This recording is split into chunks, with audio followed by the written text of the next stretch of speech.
Olá, sejam muito bem-vindos ao Na Ponta do Lápis, o webcast da Fast Money, a editoria de economia e finanças da Fast Company Brasil, com oferecimento do Santander.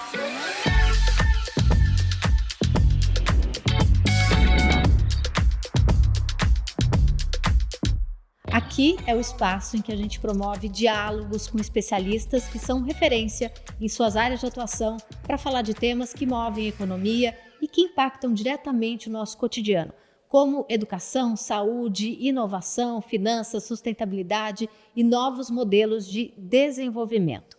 Hoje a gente recebe a professora Neuza Nunes, que vai falar sobre o desafiador tema das novas economias. Você já ouviu falar disso? São várias. Passa, por exemplo, pela economia criativa, a economia verde, prateada, a economia do cuidado. Ela é professora da Escola Superior de Propaganda e Marketing, a ESPM, e a professora Neuza Nunes estuda economia criativa e tem prática na consultoria de serviços criativos. Na ESPM, ela dá aula aos alunos da graduação do curso de Cinema, Design e Ciências Sociais. Também coordena o curso de Marketing Internacional para Empresas. A sua graduação é em Economia pela Universidade Presbiteriana Mackenzie, com especialização em Marketing pelo mesmo Instituto de Ensino.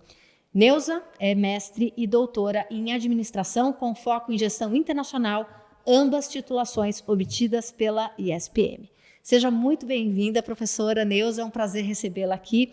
Eu queria que você explicasse à nossa audiência o que é a economia criativa. A gente ouve economia como uma coisa só e agora a gente vê todas essas diferenciações desse mesmo macroassunto, né? O que é isso? Então, a economia criativa é uma terminologia recente para nós acadêmicos, alguma coisa a partir dos anos 2000, e é uma percepção, uma observação de como setores que são intensivos em criatividade, e aí eu acho que já vem na sua cabeça alguma coisa de artes, de cinema, alguma coisa assim, em que a criatividade é fundamental para que aquele produto exista. Porque a criatividade é alguma coisa de todos nós, né? Em todos os setores, quando eu crio um remédio, quando eu preparo uma aula, quando eu dou uma entrevista, tem lá a criatividade. Mas tem alguns produtos que são mais intensos nisso. Então, uma obra de cinema, uma propaganda, um desenho, né, um livro. E esses produtos, então, que eu estou chamando de intensivos em criatividade, têm algumas características que fez com que a gente reunisse as indústrias, os setores, nisso que comumente chamamos de economia criativa. A primeira é a presença de uma propriedade intelectual, como o direito autoral, aí, por exemplo, uma música, por exemplo.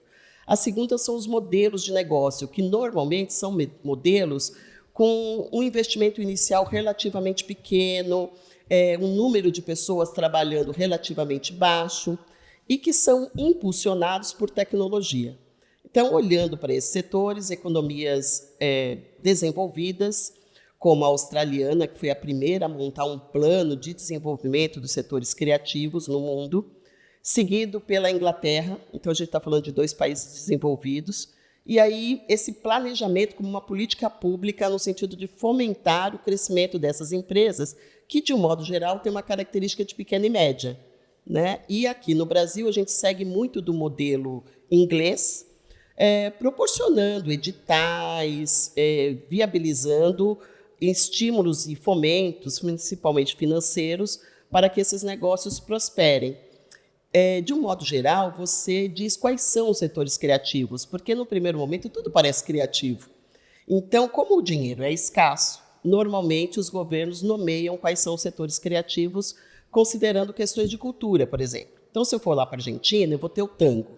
Sei lá, se eu fosse para a Rússia, de repente o balé.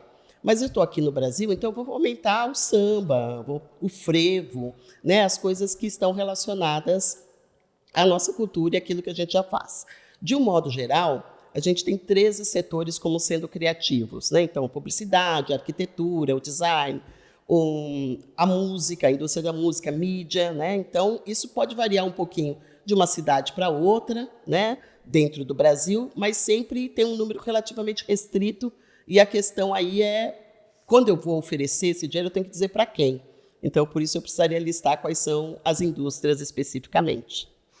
É um jeito de você enxergar algo que era visto, é só cultura, é só samba, é só frevo, é só uma festa, de um jeito mais profissional e colocando o peso que isso tem para a economia de um país, por exemplo? Isso é bem importante, que quando você vai olhar o quanto significa no PIB do país esses setores econômicos, você descobre que ele equivale, por exemplo, à tua indústria farmacêutica. E, num primeiro momento, parece que um é muito maior do que o outro. E mais importante, né? E mais importante, em algum sentido, né?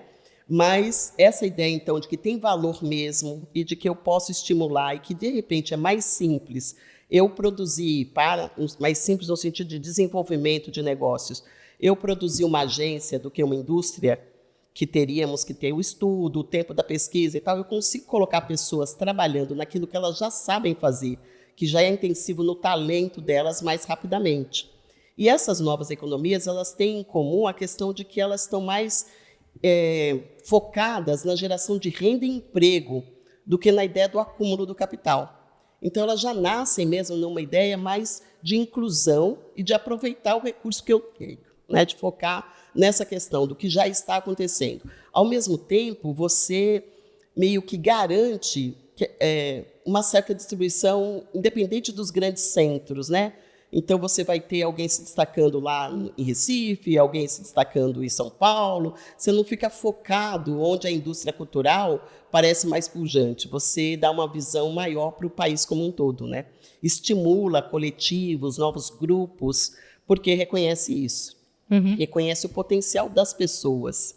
E esse estímulo no aspecto econômico, que é o foco, ele costuma ser menor e mais rápido. Então, o efeito de uma lei Aldir Blanc, por exemplo, sobre esses profissionais, né? A quantidade de produtos e serviços que eles vão colocar no mercado a partir disso, e esse efeito multiplicador, né? Então, sei lá, você vai promover numa cidade que não tenha uma vocação específica, uma cidade pequena, é exemplo no Brasil, que tem 4 mil habitantes e basicamente depende ali para sobreviver do dinheiro da capital. Eventualmente você encontra ali uma atividade que seja representativa para aquela cidade e fomenta. O exemplo era uma temperatura que as pessoas acreditavam, era no estado do Ceará, que aquela temperatura ela combinava com um show de música de jazz. São vários pensamentos que você pensa no negócio e foi colocada uma política nesse sentido. Então, não dava para concorrer com Fortaleza, o Sol e tudo mais, mas dava para fazer uma coisa alternativa. Aí, numa analogia, tipo um Campos do Jordão, de São Paulo. E, feito isso, se montou esse festival de jazz internacional, a cidade se chama Guaramiranga, e você tem ali uma série de empregos, né, da escola de música, de um novo interesse daqueles jovens por alguma coisa que parecia tão difícil, né, música clássica, por exemplo.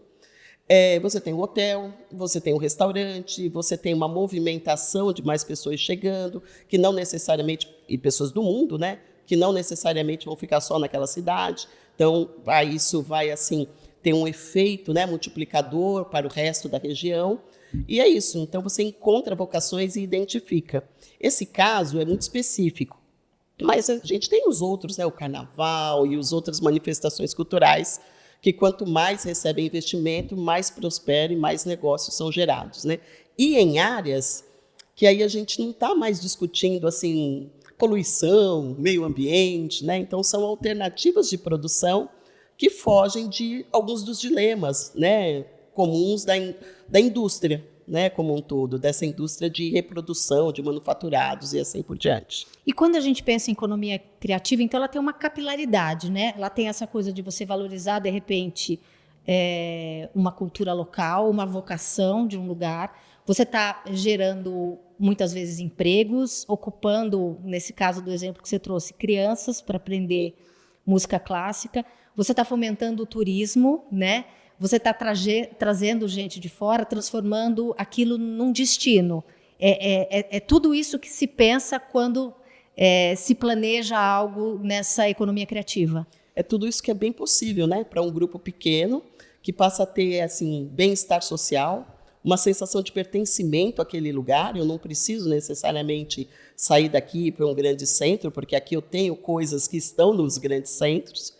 E é claro que, para isso, há inúmeros investimentos, né? Um deles e principais é viabilizar a conexão, né? Tem que ter internet, digamos assim, então tem que ter tecnologia. O governo brasileiro tem entendido muito disso. Então, a gente tem lá o Polo Tecnológico de Recife, que aí a gente tem uma viabilização desse acesso, tem uma formação das pessoas e formação do jovem, mas também das demais, né, dos demais grupos que ali estão, dos artesãos, né, da pessoa que cuida da roupa, do figurino de uma festa, né, da festa do boi, muito mais tecnológica e assim por diante. Então, essa visão do governo de que ele pode potencializar, gerando renda e emprego, né, e oportunizando mesmo. A tecnologia é uma das coisas que favorece o desenvolvimento da economia criativa. Dos autores que sempre discutem a economia criativa, tem um chamado Richard Florida, e ele é um sociólogo, e ele fala que quando ele olha para a questão da economia criativa pelo mundo, ele enxerga 3 T's. E o primeiro seria o talento, que é essa coisa da criatividade. Você tem uma habilidade especial, você enxerga possibilidades, às vezes, mais do que os outros. Que é o lado artístico, é o lado humano, as pessoas, o talento em si. Até o pessoal de RH usa muito isso, né? Vamos reter os talentos. Então, essa é a parte das pessoas. A outra coisa é a tecnologia, em todo o seu sentido, de infraestrutura, de viabilidade, porque isso favorece. E a outra é o que ele chama da tolerância, que é alguma coisa muito próximo do que seria diversidade, né? Então, se você viabiliza que pessoas que estão no norte, nordeste, no sul estejam lá juntas, que mulheres e homens estejam juntos no trabalho ou estejam no mercado de trabalho, isso contribui para essa ideia de que as novas economias elas têm mais esse perfil inclusivo, né? Porque elas são novidades, né? Elas resolvem problemas antigos, né? E elas vão procurando, na medida do possível, cada uma contribuição, não é uma mágica, abrandar questões relevantes, né? De violência, de diferença de salários, de racismo estrutural e assim por diante. Mantendo o assunto de economia criativa e pegando esse gancho da cultura que a gente trouxe aqui na conversa, né? Muitas vezes as pessoas acham que cultura é algo menor, né? Por que eu vou investir dinheiro numa cidade com 4.000 habitantes? Uhum. E aí vão para aquele lado utilitarista, né? Isso não serve para nada, tinha que pegar esse dinheiro e colocar no posto de saúde, comprar insumos para o hospital, né? Você acha que quando você coloca essa discussão sob esse guarda-chuva de economia criativa, acaba ajudando as pessoas a entenderem do que se trata? A estranheza, né, das pessoas com relação ao que é. Mas vamos pensar, já que a gente falou um pouquinho de saúde aí, vamos pensar na pandemia, o que teria sido da gente sem os artistas, né? Como eles favoreceram e, de alguma forma, nos ajudaram a passar por aquele período, que hoje a gente fala como tivesse sido muito distante, mas nem foi, né? Então, acho que ali, mais do que nunca, a gente percebeu essa questão da cultura. E claro que a gente tem ideias que têm que ser superadas, né? Pode ser que um pai, uma mãe fale, meu Deus, ele quer ser cineasta, ai, né? O que vai ser disso? Mas há tanto trabalho para um cineasta, né? Há tantas coisas que se pode fazer além de um filme. E olha que a gente anda fazendo filme bem, né? Mas, então, acho que é uma questão de conhecer mesmo. Eu espero que isso contribua para você pensar, poxa, ali tem trabalho, ali tem gente que vai fazer a diferença, né? E por isso também, essa dificuldade de compreensão geral é que a gente tem as leis de incentivo, né, as políticas públicas. Agora, recentemente, o governo atual resolveu retomar a Secretaria de Economia Criativa no nível federal. Então, dentro do Ministério da Cultura, a gente volta a ter uma Secretaria de Economia Criativa. Então, de alguma forma, tem que ter esse papel do poder público, né? Quando a gente iniciou aqui, a gente falou, olha, foi lá na Austrália. Quem foi? Não foi um empresário, mas foi uma secretaria pensando em como é que eu gero novos empregos, como é que eu pego essa cidade que de repente produzia aço e não faz mais sentido. O que eu faço? Põe uma tarifa? Não, talvez eu possa encontrar uma outra vocação para eles. Então, parte mesmo essa disseminação, esse entendimento do governo, né? De, olha, aqui tem uma possibilidade de dinheiro, porque no final das contas é capitalismo puro. Né? É só uma ideia de ocupar e, de alguma forma, reduzir desigualdades sociais, mas a gente não está falando de arte pela arte. A gente está falando de arte no sentido de uma convergência entre o talento, a tecnologia que resulta em mercado, em coisas que se vendem e que é feito para alguém que compra, né? Então, estamos falando da economia mais pura. Só o segmento é que não é, de repente, produção de carro, é produção de música, é produção de entretenimento. Uhum. Eu queria falar um pouquinho de economia verde, né? Estamos no ano de COP no Brasil, que vai ser no final de 2025 em Belém, e a gente muito tem ouvido falar de transição para uma economia verde, né? Como é que ela se daria? Do que se trata? Então, economicamente, a gente segue, né, nesse embate sobre, de fato, para as empresas reduz custo. Será que a gente está falando de alguma coisa que favorece a produção das empresas? Porque isso é uma coisa importante. Mas, em termos de fatos ou de números, a gente tem 10% dos empregos em economia verde do mundo. Então, a gente é um país com relevância no que diz respeito à geração de riqueza, de renda, de empregos na economia verde. A gente tem produtos que o mundo admira, a gente tem essa biodiversidade que é gigantesca e reconhecida e que a gente tem cuidado, que o mundo tem nos ajudado a cuidar. Falta muito? Falta. Mas a gente percebe empregos dos mais variados dentro do que a gente chama de economia verde. Eu gosto muito de um setor que é o da mobilidade urbana. Então, eu vejo ali inúmeras possibilidades. São Paulo tem muitos desses exemplos e pelo Brasil também.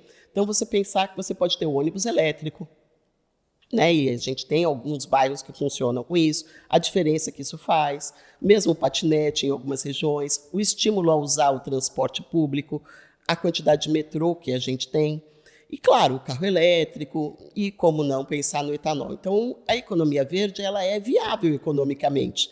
A gente tem grandes discussões, é uma coisa simples, o mundo se debruça sobre isso, está aí a COP, mas o Brasil é um protagonista na economia verde, com os seus produtos, com os estímulos, com a formação, né, que tem muito curso e muita formação para que novos profissionais atuem nesse segmento.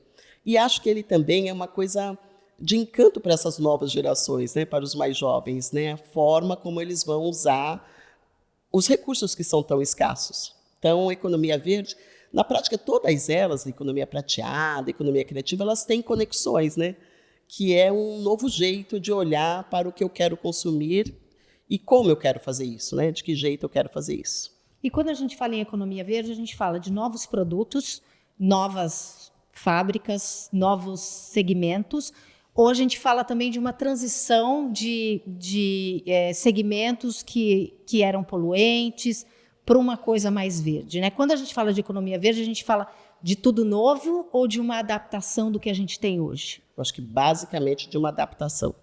É claro que a inovação vai trazer coisas novas, etanol. Mas, de um modo geral, tudo que a gente produz, a gente pode produzir de um jeito mais sustentável, de um jeito melhor. Então, a gente pode trocar um insumo que é muito poluente por uma energia que seja melhor, renovável, né, menos poluente. E o Brasil é rico nisso, né, na questão da hidrelétrica, na energia eólica e assim por diante. Então, a gente está falando mais de um novo jeito de fazer, mais atento, que é aí que tem uma espécie de convencimento e um tempo para que se entenda como fazer, porque esse novo jeito não é necessariamente mais custoso, né? Ele é um investimento, que de um modo geral a produção estava acostumada que dava para fazer. Mas se você for olhar nossa história recente, o que foi, por exemplo, a cidade de Cubatão, né? Se a gente olhar há 30, 40 anos, uma ideia de que você podia poluir e que aquelas pessoas estavam ali, crianças nascendo ou nem nascendo, com problemas de saúde gravíssimos, e a gente resolveu há bastante tempo. Então, a gente está nessa, né? Tem coisas que a gente pode fazer de um jeito mais limpo e é econômico, é viável também. E quando a gente fala, você falou de capitalismo, né? Falou da economia criativa, é capitalismo puro. Quando é economia verde, também, ou seja, é uma coisa que dá lucro, é uma coisa que coloca as empresas que aderem a isso na ponta, no mercado internacional.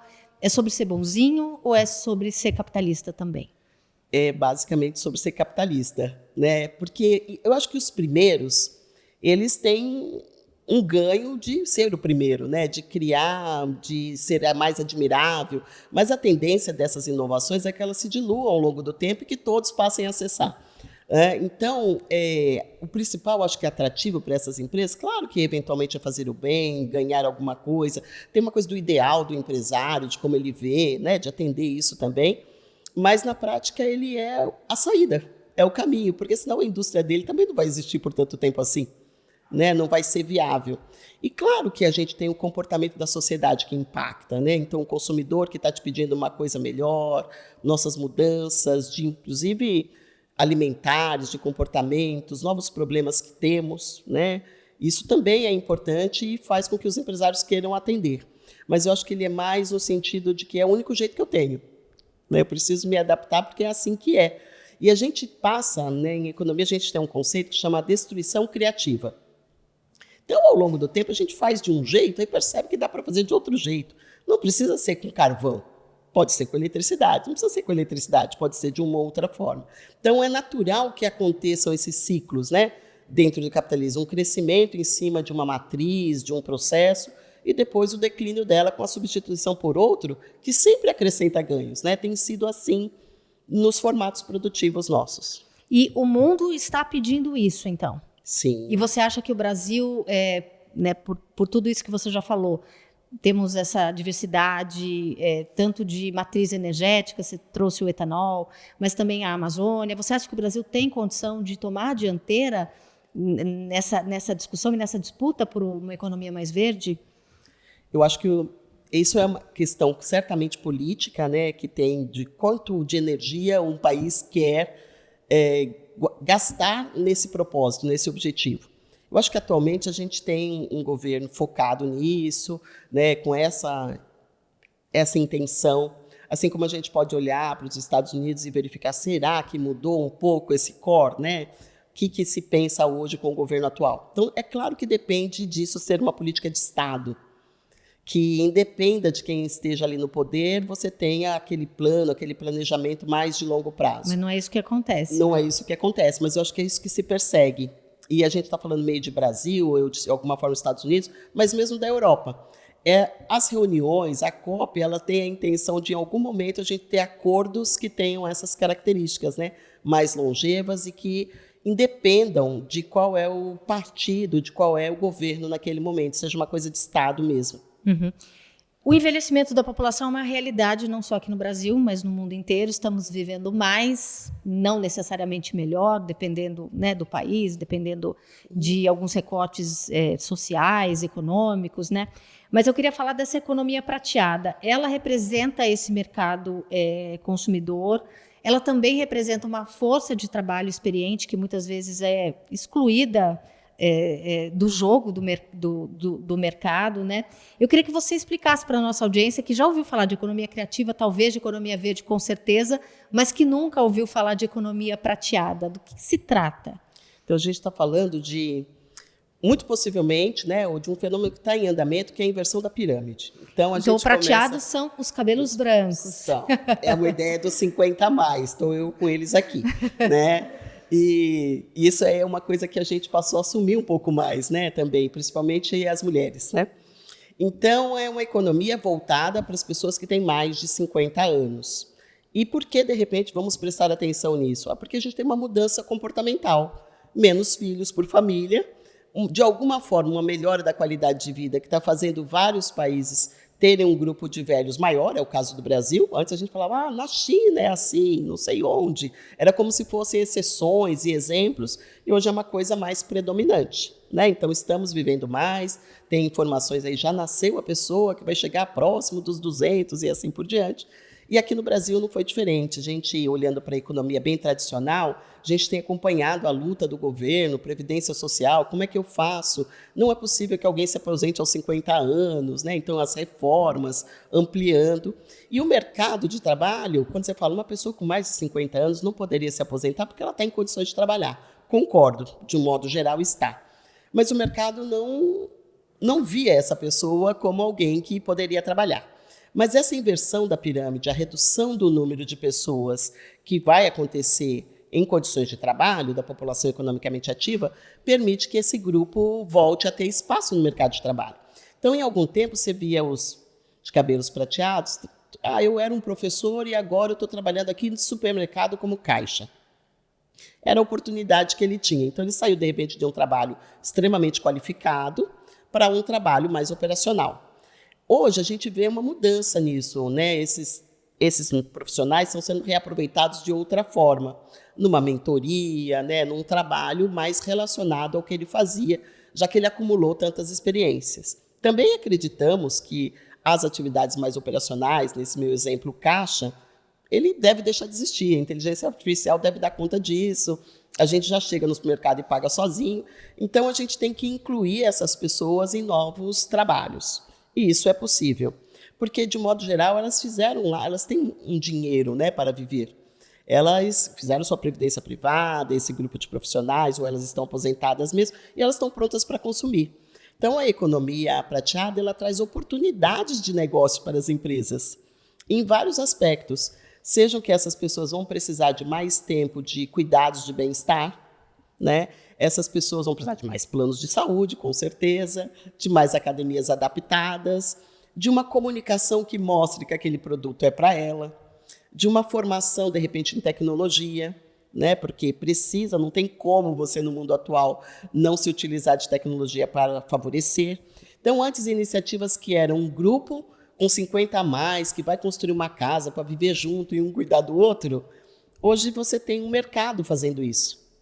Tem várias iniciativas de residenciais que propõem isso, né? Que propõem que essas pessoas vão viver com uma qualidade de vida melhor, assistida, e elas têm, a princípio, condições de pagar. Então, olhar para esse grupo de profissionais que está meio que permanecendo no mercado de trabalho e não saindo e se aposentando, é uma oportunidade para as empresas de colocar novos produtos, né, para atender a isso. E a gente tem vários exemplos, né, de produtos que estão sendo voltados, ou mesmo da comunicação.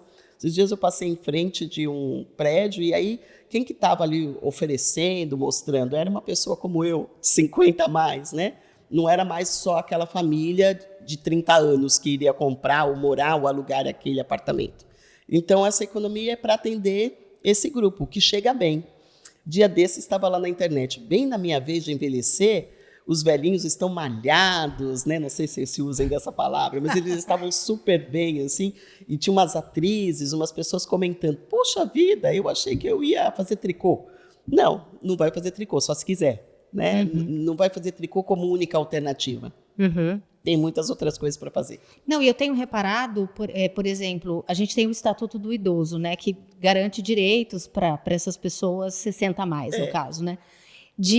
Essas pessoas de 60 anos, elas estão vivendo tão bem, tão melhor, que se você vai num hospital, por exemplo, tem a prioridade do 60 a mais, que é do Estatuto do Idoso, e a prioridade do 80 a mais.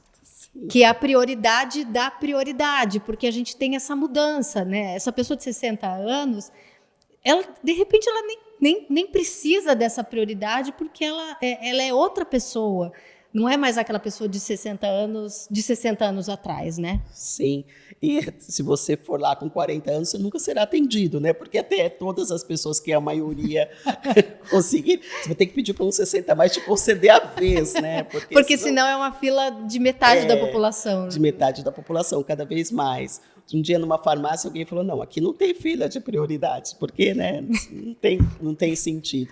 Mas isso, o lado positivo é perceber que as pessoas estão chegando bem, em condições de estar naquela fila, né, de resolver aquelas questões, e é o lado positivo, né, de você tem novos alunos, estão em condições de aprender, né, uhum. E não é só um aprender do passado, vou pegar essas pessoas que elas são adultos analfabetos, não, são pessoas que querem aprender novas coisas, são médicos que querem fazer gastronomia, né, e assim por diante, outras atividades. E você que é professora também do curso de design, a gente tem visto essas mudanças no design, nas comunicações de rua, né? Antigamente, aquela vaga preferencial era aquele velhinho com a bengala, né? Hoje não. Hoje é uma pessoa escrito 60 a mais, né? Sim, ele fez todo um pilates, né? Tá tudo certinho, não tem nada daquela coisa curvada, né? E eu também a gente discute se faz sentido 60 ser a idade, né? E os nomes, quais são os nomes, né? A gente falou de economia prateada, sei lá, que eu falo idoso, né? A gente está até repensando isso, porque é um fenômeno social, é um outro momento, né? Sim. E as pessoas estão aí, felizmente, bem e contribuindo economicamente, demandando novos serviços. Então, é uma nova realidade, né? E é isso.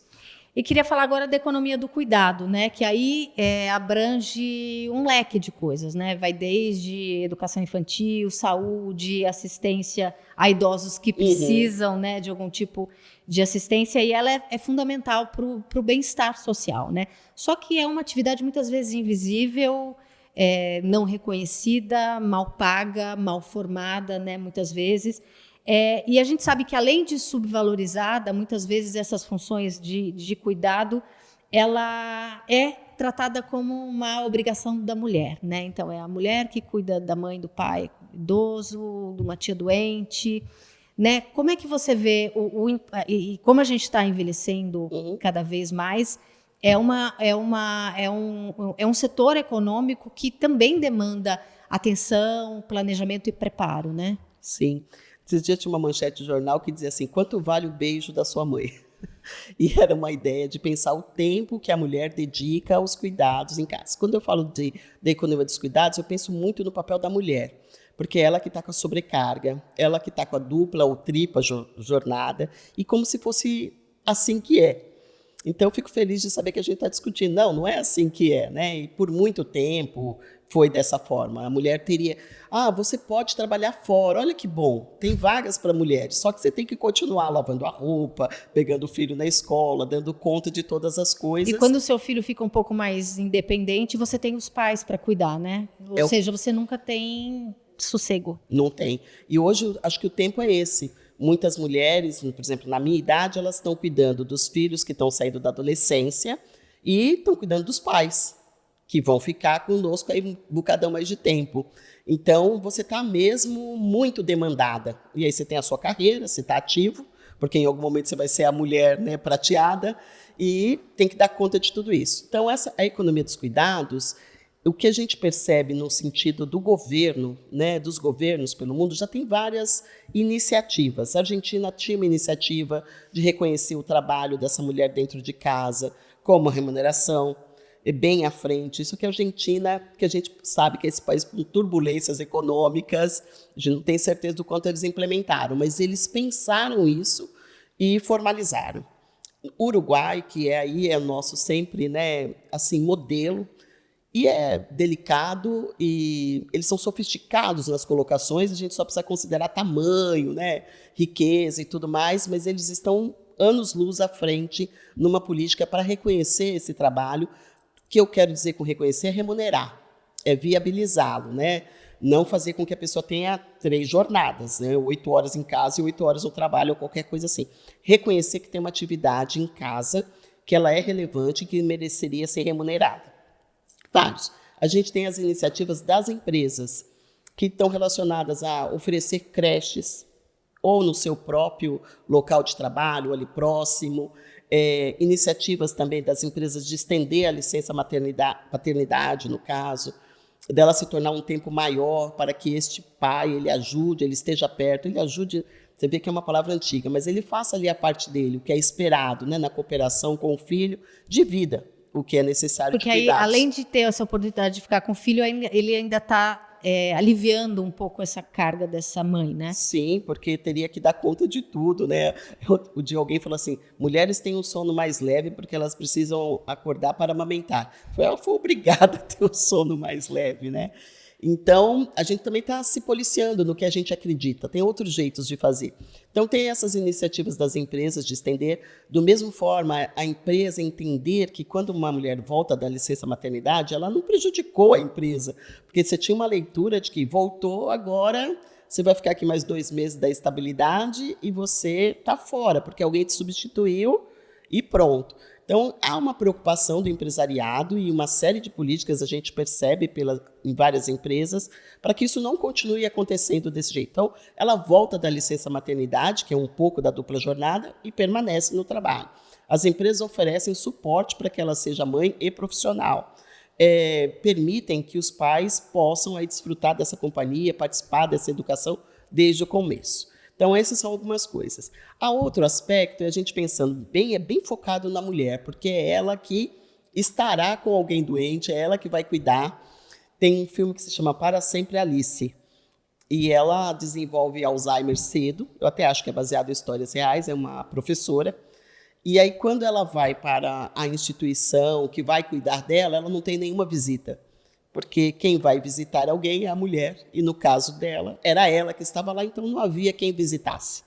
Né? Então, e vários exemplos você tem de observar isso, e esse foi retratado no cinema apenas. Então, nessa questão, a mulher fica mesmo muito fragilizada, né? Muito exposta nessa questão de que cabe a ela fazer tudo. E ainda tem um outro grupo dentro dessa mulher, que é a mulher negra, a mulher com menos estudo. Ela vai ter uma dupla jornada ou uma jornada ainda mais intensa. Será exigido dela que ela dê conta de mais coisas ainda. Então, acho que a gente caminha para algum tipo de reconhecimento mesmo, no aspecto econômico, dessas atribuições. E você acha que esse reconhecimento tem que passar também por políticas públicas? Não vejo alternativa. A gente tem até uma em evidência para ser votada, de como que a gente pode trabalhar isso, do que é possível fazer dentro da economia do cuidado.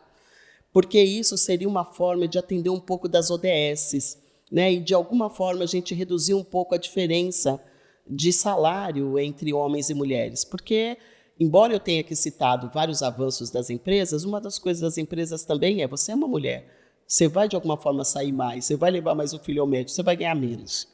Então, isso também é uma forma de você diminuir esse espaço. São várias as ações, né, para tentar fazer com que essa diferença de renda entre os gêneros não seja tão assintosa, tão gritante. E eu acho que na economia do cuidado é onde estão as maiores possibilidades de você abrandar. Eu acho que com a economia criativa isso melhora, porque a artesã entra no mercado e assim por diante, mas na economia do cuidado é que está um potencial maior de resposta, sabe? E se a gente passar a olhar isso como algo que merece remuneração, né, que precisa passar por políticas públicas e isso realmente acontecer, quais são os efeitos para o país? As estimativas são, é um novo segmento de trabalho, então você pode formar, especializar pessoas para fazer isso. Então, a gente vai ter um cuidador melhor formado, a gente já tem hoje, né? Os cuidadores são pessoas formadas. O trabalho de casa melhor reconhecido, quantas horas você passou em casa, então sua jornada de trabalho, de repente, é de 6 e não de 8, porque 2 estão dedicadas a isso. Talvez o home office te privilegie, e isso está em linha com a economia verde e tudo mais. Então, essas várias coisas devem impactar positivamente o PIB. A gente deve ter uma geração de mais riqueza, porque se ela receber dinheiro por esse trabalho, ela vai consumir. E aí é o que nós economistas chamamos, sei lá, de um efeito dominó, mas no sentido positivo, né? Porque o efeito dominó é meio de cair, não, de melhorar. Né? Então, a gente multiplica. Se eu remunero, há consumo. Se há consumo e há demanda, há novos produtos. Então, tem esse aspecto. Eu estou criando uma outra atividade, reconhecendo isso como atividade. Então, ser dona de casa não vai ser uma opção de alguém que tem alguém que lhe pague contas. Ser dona de casa talvez seja a melhor, né, atribuição que você quer ter. Uhum. Né? Então, eu vejo isso como positivo, além de melhoria do bem-estar social, né, de você deixar uma mulher mais reconhecida pelo que ela faz. Porque a pessoa fala assim, lavou a roupa, a máquina que lava a roupa. Não, alguém separou a cor, colocou dentro da máquina, ligou. Esse trabalho tem um tempo. Né? E ele é um trabalho e não um emprego, por isso não remunera. Então, acho que a discussão é essa. Bom, queria agradecer muitíssimo a presença da professora Neuza Nunes. Obrigada por essa conversa inspiradora, que nos faz pensar, né, nas oportunidades, nos gargalos e no que ainda precisa ser feito. Foi um prazer recebê-la aqui. Um prazer. E eu agradeço também você que acompanhou esse encontro aqui com a gente. E fica o convite, não deixe de conferir os outros episódios do Na Ponta do Lápis, o webcast que é produzido pela Fast Company Brasil e que conta com o oferecimento do Santander. Obrigada pela companhia. Até a próxima.